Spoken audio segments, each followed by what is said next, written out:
Hello students.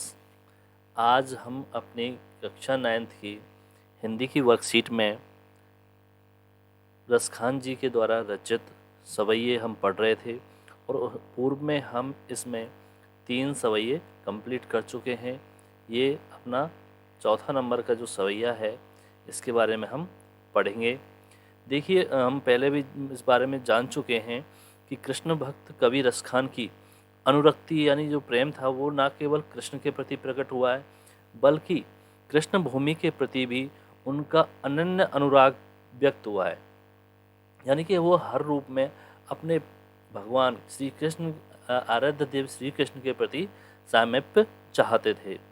उनके काव्य में श्री कृष्ण की रूप माधुरी, ब्रज महिमा, राधा कृष्ण की प्रेम लीलाओं का मनोहर वर्णन मिलता है और साथ ही वो अपने प्रेम की तन्मयता, भावविहलता और आसक्ति के उल्लास के लिए जितने प्रसिद्ध हैं उतनी ही अपनी भाषा की जितनी मार्मिकता है, उनके शब्दों का चयन है और व्यंजक जो शैली है उसके लिए वो जाने जाते हैं।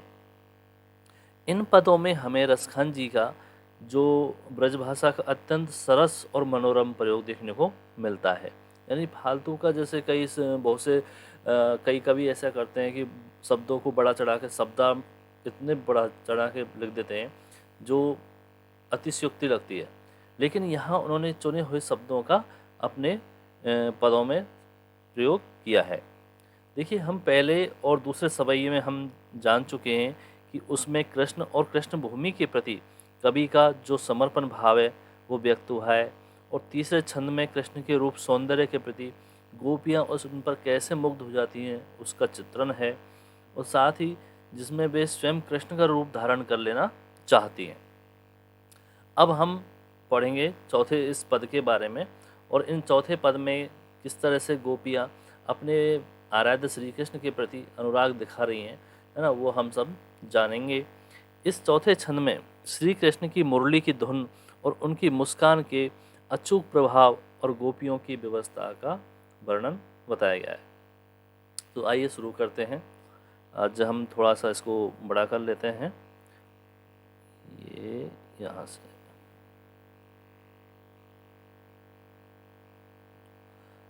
ठीक है, सबको दिखाई दे रहा है।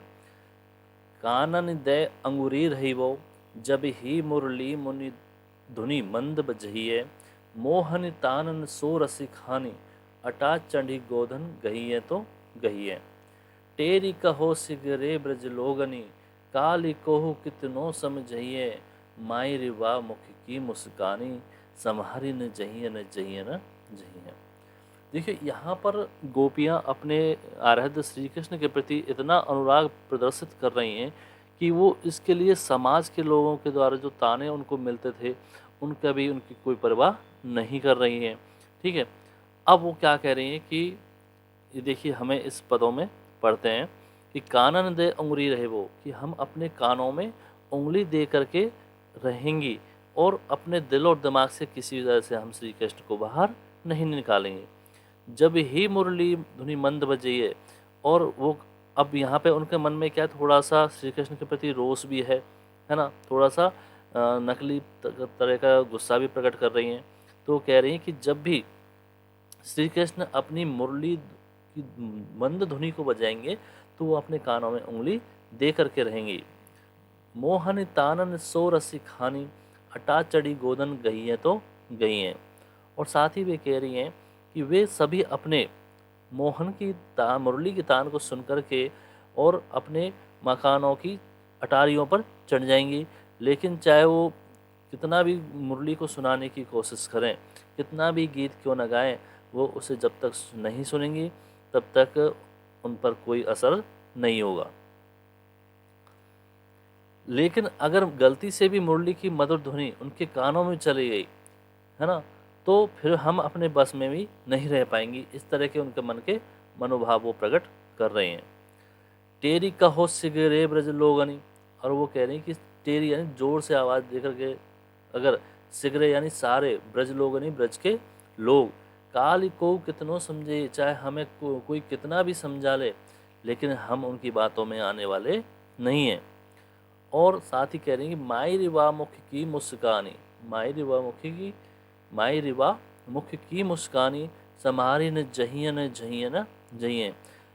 गोपियाँ कह रही हैं कि हमें उनकी मुस्कान को देख करके हम अपना होश हवास खो बैठती हैं और उनकी आवाज़ को सुन करके दौड़ी चली जाती हैं, लेकिन अब हम उनसे दूर दूरी रहेंगी, क्योंकि उनका देखने के बाद हम अपने आप को बिल्कुल भी संभाल नहीं पाती, संभाल यानी संभाल नहीं पाती हैं, और वह अपनी सारी लाज शर्म को छोड़ करके उनकी ओर खींची चली आती है। ठीक है, तो ये इस सवैया का व्याख्या भी आपके सामने दी गई है। आप यहाँ देख करके इसका अर्थ भी जान सकते हैं, और अगर इसमें किसी शब्दार्थ का कोई शब्द समझ में नहीं आता तो आप हमसे पूछ सकते हैं। अभी हम इसके जो प्रश्न उत्तर दिए गए हैं, उनके उत्तर जानेंगे। प्रस्तुत पद्यांश में गोपी क्या क्या नहीं करना चाहती हैं।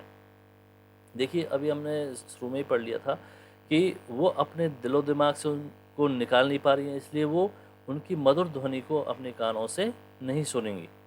ये दिया हुआ है कि गोपियाँ श्री कृष्ण की मुरली की आवाज़ को नहीं सुनेंगी और अपने कानों पर हाथ रख लेंगी। ठीक है, नंबर 2 है, गोपियाँ श्री कृष्ण की आकर्षक मुस्कान देखने से क्यों बचना चाहती हैं।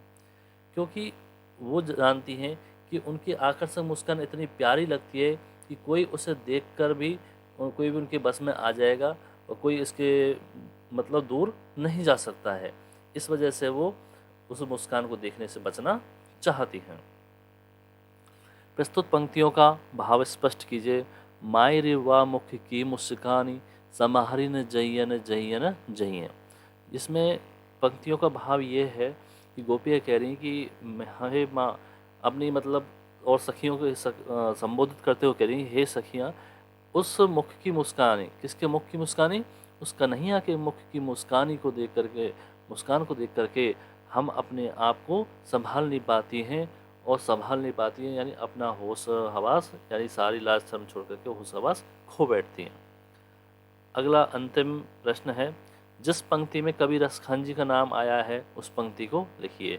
तो देखिए, हम अपने इस पद में जानेंगे कि रसखान जी का नाम यहाँ दूसरी लाइन में दिया गया है, तो इस लाइन को आपको लिख देना है। मोहन तानन सो रसी खानी, अटा चढ़ी गोदन गई है तो गई है।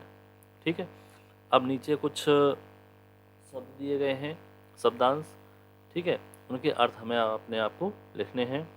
काननी, काननी मतलब कानों में, दे यानी दे करके, अंगुरी उंगली, रहीवो यानी रहना, धुनी यानी धुन, जो मुरली की धुन होती है ना वो धुन, बजैया ना बजाना, मोहनी मोहने वाली, कहते हैं ना वो अट्रैक्शन, जिसको हम बोल सकते हैं सम्मोहित करने वाली मोहिनी, गहिए यानी जाती हैं, तानन यानी तान, गोधन यानी गोधन, वैसे तो गाय को यहाँ संबोधित किया गया है।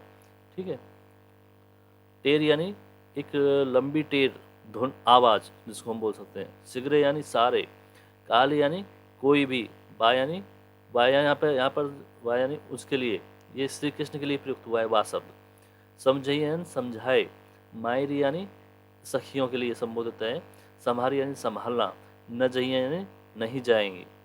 तो इस तरह से इन शब्दों के अर्थ भी आपको अपनी नोटबुक में इनका अर्थ लिख लेना है। इसके बाद वो जो भी आपको कोई और समस्या आती है तो आप हमसे कमेंट सेक्शन में मैसेज करके पूछ सकते हैं। ठीक है, और आगे की नेक्स्ट वर्क शीट के बारे में भी हम ऐसे ही वीडियो बनाते रहेंगे। अगर प्रीवियस वर्कशीट किसी जो हिंदी की आई हुई है उस पर आप चाहते हैं कि हम उस पर वीडियो बनाएं, उस बारे में जानें, तो आप मुझे मैसेज करके बता सकते हैं। ठीक है, और अब अगर आपको ये थोड़ा अच्छा लगा है तो आप इसके लाइक कर सकते हैं वीडियो को, और अगर चैनल सब्सक्राइब नहीं किया है तो चैनल को सब्सक्राइब करना ना भूलें। साथ ही अपने दोस्तों के साथ भी इस वीडियो को शेयर करना ना भूलें। Thank you.